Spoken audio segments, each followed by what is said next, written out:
সুপ্রিয় দর্শকবিন্দু আসসালামু আলাইকুম। চলে আসলাম আজকে অনেক বেশি কষ্টের একটি স্টোরি নিয়ে আপনাদের সাথে প্রেজেন্ট করার জন্য। চলুন আজকের স্টোরির মাঝে আমরা কি শুনতে পারি। তবে সত্যি আমার কাছে গল্পটি শুনে অনেক বেশি খারাপ লেগেছে। মানুষের আসলে টাকা পয়সা হলে মানুষ কেউ কাউকে দাম দিতে চায় না। গরিব এক, মধ্যবিত্ত আরেক, বড়লোক আরেক। তিন ধরনের মানুষকে দেখতে পারে না। যাই হোক, কথা না বাড়িয়ে আজকে আমি আমার স্টোরিটি শেয়ার করি। আমার মূল কথা হচ্ছে, একজন আপু আজকের স্টোরিটি শেয়ার করেছেন। আপুটি লিখেছেন, আপু, আমার জীবনটা এভাবে তছনছ হয়ে যাবে তা কখনো ভাবিনি। আমি এখন একটা কথাই বলি, যদি আমি গরিব ঘরের একটা ছেলেকে বিয়ে করতাম তাহলে আমার এরকম নাজেহাল হইতো না। যাই হোক, উনি লিখেছেন, আপু, আমি আমার পরিবারের বড় মেয়ে। আমি যখন ক্লাস 10-এ উঠলাম তখনই আমার বিয়ে হয়ে যায়। আমার বাবা মা আমাকে দেখে শুনে একজন বড়লোক ছেলের সাথে বিয়ে দিল। আমার শ্বশুরমশাই একজন চেয়ারম্যানের ছেলের সাথেই আমার বিয়ে হয়েছে। আমি জানতাম না যে একজন চেয়ারম্যান এতটা নিষ্ঠুর, এতটা ফাশান হইতে পারে। যাই হোক, আমার বিয়ে হওয়ার 6 মাস পরে আমি প্রেগনেন্ট হওয়ার 2 মাস পরে আমার শাশুড়ি আর আমার শ্বশুর আমাকে একটা কথা বলল, বৌমা, তোমাকে একটা কথা বলতে চাই, রুমের মধ্যে ডেকে নিয়ে। আমি বললাম, জি আব্বুমু বলেন, কি হয়েছে? বলল, তোমার কাছে একটা আবদার আছে, তুমি কি রাখবা? আমি বললাম, হ্যাঁ, রাখার জন্য চেষ্টা করব। কি কথা বলেন? তারপর বলল, দেখো, তোমাদের বিয়ে হয়েছে মাত্র 6 মাস, তুমি 6 মাসের মাথায় প্রেগনেন্ট হয়ে যাবা সেটা আমরা ভাবি নাই। বলতেও লজ্জার কথা, তুমি বাচ্চাটাকে নষ্ট করে ফেলো। আমি বললাম, বাচ্চার বয়স তো প্রায় 2 মাস হয়ে গিয়েছে, এখন আমি কিভাবে বাচ্চা নষ্ট করব? 3 মাসের মাথায় অলরেডি বাচ্চার বয়স পড়ে যাবে। আপনারা এগুলো কি বলতেছেন? আপনাদের ছেলে কি বলতে চায়? তারপর আমার শ্বশুর বলল, আমার ছেলে কি বলবে? আমরা যা বলবো তাই হবে। আমার ছেলের কথা মতো অনুযায়ী হবে নাকি? আমি তারপর রুমে গিয়ে কান্না করতে করতে আমার হাজবেন্ডকে বললাম, এই রাহাত, আমার বাচ্চাটা কি তুমি নষ্ট করে ফেলতে চাও? ও বলল, না, নষ্ট করতে চাই না, বাবা হওয়ার ফিলিংসটাই তো আলাদা। কেন, কি হয়েছে? আমি বললাম, তোমার বাবা মা তো চায় আমি যাতে বাচ্চাটা নষ্ট করে ফেলি। তারপর রাহাত বলল, কি বলছো এসব? আমার বাবা মা এই কথা বলবে না। রাহাত তার বাবা মার কাছে যাই বলল, কি বলছো বাবা মা, আমার বাচ্চাটা কি নষ্ট করে ফেলবো? তারপর আমি জানি না, তারা দরজা মেরে অনেক মিটিং করলো। মিটিং করার পর আমার কাছে এসে রাহাত বলল, হ্যাঁ, তুমি বাচ্চাটা নষ্ট করে ফেলো। আমি বললাম, বাচ্চা নষ্ট করে ফেলবো সত্যি? আচ্ছা, এই বাচ্চা যে নষ্ট করে ফেলবো, আল্লাহ পাপ দিবে তো? বললো, সেটা পরে দেখা যাবে, এখন আগে তুমি বাচ্চা নষ্ট করো, আমি তোমাকে ওষুধ নিয়ে দিচ্ছি। এখন আগে বাচ্চা নষ্ট করো, আমি তোমাকে হসপিটালে নিয়ে যাবো, তুমি রেডি হও। আমি আর কিছুই বললাম না, তার সাথে গেলাম, বাচ্চা নষ্ট করলাম। আমার শরীর থেকে প্রায় অনেক ব্লাড বের হয়ে গিয়েছে, আমার অবস্থা অনেক বেশি খারাপ। আমি শোয়া থেকে উঠতে পারি না। আমার শাশুড়ি আমাকে বলে, বাড়ির সব কাজ তুমি করবা, রান্না বান্না, তারপর ঘর ঝাড়ু দেওয়া, ঘর মোছা নিয়ে সব কাজ তুমি করবা। আমি বললাম, আম্মু, আমার শরীরটা অনেক খারাপ, শুধু মাথা ব্যথা করে, আমার কাছে খুব দুর্বল লাগে, বাচ্চাটা নষ্ট হওয়ার পর থেকে আমার কাছে একটু ভালো লাগে না, আমাকে একটু রেস্ট করার জন্য সময় দেন। বললো, না, তোকে সময় দেওয়া যাবে না, জাস্ট রাত্রেবেলা তুই রেস্ট নিবি আর সারাটা দিন তুই কাজ করবি। আমি বললাম, আমার উপর কেন এরকম নির্যাতন করতেছেন আম্মু? বললো, এমনিতেই করতেছি, আমি তোর উপর নির্যাতন করতেছি না, কাজ তুই সব করবি, তুই চেয়ারম্যানের ঘরের ছেলের বউ বলি কথা, আর আমি তো শাশুড়ি বলে কথা, আমি তোকে অর্ডার করতেই পারি, স্বাভাবিক। আমি বললাম, ও আচ্ছা। আপু আমাকে কথায় কথায় ধমক দে, তুই অশিক্ষিত, তুই মূর্খ, আর তোর বাবা মা গরিব, আমরা অনেক বড় লোক, আমাদের স্ট্যাটাসই আলাদা, আমরা একদম মান্যগণ্য লোক, আমাদের সাথে কিভাবে তোদের সম্পর্ক হয় তাই বুঝি না। আমি বললাম, কেন আমাকে বিয়ে করায় নিয়ে আসছিলেন তাহলে? তারপর বলল, বিয়ে করে নিয়ে আসছি একমাত্র কারণ আমার সবসময় একটা লক্ষ্য ছিল। লক্ষ্যটি হলো, আমার ছেলেকে বিয়ে করাবো, ঠিক আছে, গরিব ঘরের একটা মেয়েকে বিয়ে করাবো, যাতে আমি সবসময় অর্ডার করতে পারি, তাই।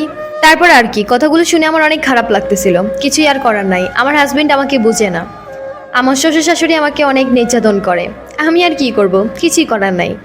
আমি একদিন বাবার বাড়িতে চলে গেলাম, কাউকে কিছু না বলে। তারপর তারা আমাকে খুঁজাখুঁজি করতেছে। আমি বাবার বাড়িতে আসার পর কল দিয়ে বললাম, আম্মু, আমি বাবার বাড়িতে আসছি, একটু আমার দরকার প্রয়োজন পড়ছে, তাই। তো আমি আসার পর 3 দিন 4 দিন ছিলাম, থাকার পর আমি একটা কবিরাজের কাছে গেলাম। আমি আমার শ্বশুর শাশুড়ি আমার হাজবেন্ডের জন্য তাবিজ করলাম। তাবিজ করার পর দেখলাম একটু ঠিকঠাকই ছিল, 6 মাস পর তাবিজের গুণ যখন চলে গেছে, এরপর থেকে দেখি যে আমার উপর অত্যাচার আরও বেশি বেড়ে গেছে। যাই হোক, তাদের অনেক ক্ষমতা, এই ক্ষমতার জন্যই আজ আমার জীবনটা একদম তছনছ হয়ে গেল। আমি এর মাঝে একটা কথা বলতে চাই প্রত্যেকটা মেয়ের পরিবারের উদ্দেশ্যে, যে প্লিজ আপনারা বড়জন, আপনারা সন্তানের গার্জিয়ান, আপনারা কখনো কোনো দিনও নিচু থেকে উপরে লেভেলে যাবেন না, উপর থেকে নিচের লেভেলে যাবেন না, লেভেল টু লেভেল যাবেন, যাতে কখনো কোনো দিন প্রবলেম না হয় পরিবারের মাঝে। যাই হোক, এভাবেই দিন যাচ্ছে, এভাবেই রাত যাচ্ছে। তাদের ক্ষমতাই ক্ষমতা, সব কাজকর্ম সব কিছু করি, অনেক কষ্টে আমার দিন যাচ্ছে। আমার হাজবেন্ড ফাইনালি আমার সাথে থাকে না, অন্য রুমে আলাদা থাকে। যখনই আমার হাজবেন্ডের অনেক চাহিদা উঠে, ঠিক তখনই আমার রুমে আমার হাজবেন্ড আসে। এর আগে কখনোই আমার হাজবেন্ড আমার রুমে আসে না। এভাবেই দিন যাচ্ছে, এভাবেই রাত যাচ্ছে। আমার বিয়ের 3 বছর হয়ে গেল, আমি আর বাচ্চা কাচ্চাও নিতে পারলাম না, আমাকে আর অনুমতিও দিল না, আমার হাজবেন্ডও আর চাইলো না। ওর কথা, আমার শ্বশুর আর শাশুড়ির কারণে আমার জীবনটা শেষ। আমার হাজব্যান্ডকে সবসময় কান কথা দিয়েই নষ্ট করে ফেললো। আমার শাশুড়ি আমার হাজব্যান্ডকে ফাইনালি আরেকটা বিয়ে করাই ফেললো।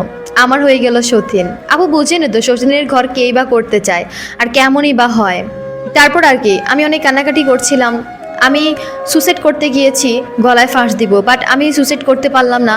আমার হাজব্যান্ড আমাকে বাঁচাই ফেলছে। বাঁচানোর পর বলল, শোন তোকে একটা কথা বলি, তোকে আমি ডিভোর্স দিয়ে দেই, তুই বাবার বাড়িতে চলে যা। আমি বললাম তাই? আচ্ছা ঠিক আছে, ফাইন, এটাই সিদ্ধান্ত হোক। তারপর আর কি, আমার 6 লক্ষ টাকা কাবিন দিয়ে আমাকে সাথে সাথে বিদায় করে দিল। বিদায় করে দেওয়ার পর আমি আমার বাবার বাড়িতে আসছি। সেই টাকাগুলো ব্যাংকে রেখে আমি খাচ্ছি বা আসছি, এভাবেই সুখে আছি। অ্যান্ড এর মাঝে একটা কথা বলি, আমার প্রাক্তন হাজবেন্ড যে মেয়েকে বিয়ে করছে, সেই মেয়ে অনেক ডেঞ্জারাস একটা মেয়ে। সেই মেয়ের পরিবার ওই মেয়ে তাদেরকে ভালো শিক্ষা দিতে পারতেছে, যদিও আমি পারি নাই। আসলে আপু, টাকা পয়সা কোনো ফ্যাক্ট না, চরিত্র, মান সম্মান, একটা বুঝ জ্ঞানই হচ্ছে আসল। আমার কোটি টাকা দিয়ে আমি কি করব যদি আমি সুখেই না থাকতে পারি? যাই হোক, তারা অনেক বড়লোক ছিল, অনেক অহংকার ছিল। চলে আসলাম তাদের ঘর থেকে বিদায় নিয়ে।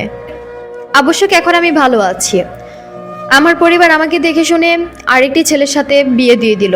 দিয়ে দেওয়ার পর আমি এখন তার ঘরে ভালোই আছি। আমি যেরকম গরিব ঘরের একটা মেয়ে, ঠিক সেও এরকম একজন গরিব ঘরের একটা ছেলে। তার বউ মারা গিয়েছে, সেরকম একটা ছেলের সাথেই আমার বিয়ে হয়েছে।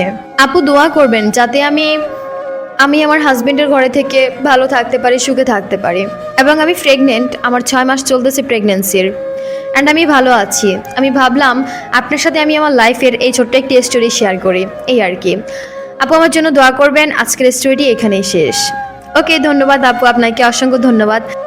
আমি নিজেও বাস্তবে দেখেছি অনেক অনেক মান্যগণ্য লোক, অনেক অনেক চেয়ারম্যান, মেম্বার, তারপরে অনেক অনেক এরকম প্রভাবশালী লোক আছে যাদের অহংকার অনেক, যাদের অনেক বেশি ইগো, অনেক বেশি দেমাগ, তাদের ছেলের বউদেরকে এইভাবেই রাখে। অনেক অনেক আমি আসলে দেখছি, যেটা সত্যি কথা বাস্তবে। ওনার কাহিনীটি শোনার পরও আমার কাছে এটা মনে হয়েছে যে আমি তো এরকম বাস্তবেও দেখেছি। জাস্ট এখন তার কাছ থেকে শুনেই গল্পটা শেয়ার করে ফেলি। এই হলো আজকের স্টোরি। তবে একটি কথা বলতে চাই, প্লিজ, কিসের এত অহংকার, কিসের এত দেমাগ? আপনার হয়তো বা একটু টাকা পয়সা বেশি, তার হয়তো বা একটু কম। আপনার হয়তো বা অনেক বড় বিল্ডিং, বাট তার হয়তো বা ছোট্ট একটি টিনের ঘর, ছোট্ট একটি মাটির ঘর। এইটুকু ছাড়া তফাৎ তো আর কিছু নাই। আপনি হয়তো এখন ভালো প্লেটে ভালো মাছ, মাংস, সুস্বাদু খাবার খাচ্ছেন, সে হয়তো বা ওই যে শাক সবজি কোনো রকম খাচ্ছে। তফাৎ এইটুকুই। বাট একটা কথা বলি, আপনার টাকা পয়সা হয়তো বা বেশি, তার কম, কিন্তু আপনি যে সাদা কাপড় নিয়ে এই দুনিয়া থেকে বিদায় নেবেন, সে গরিব।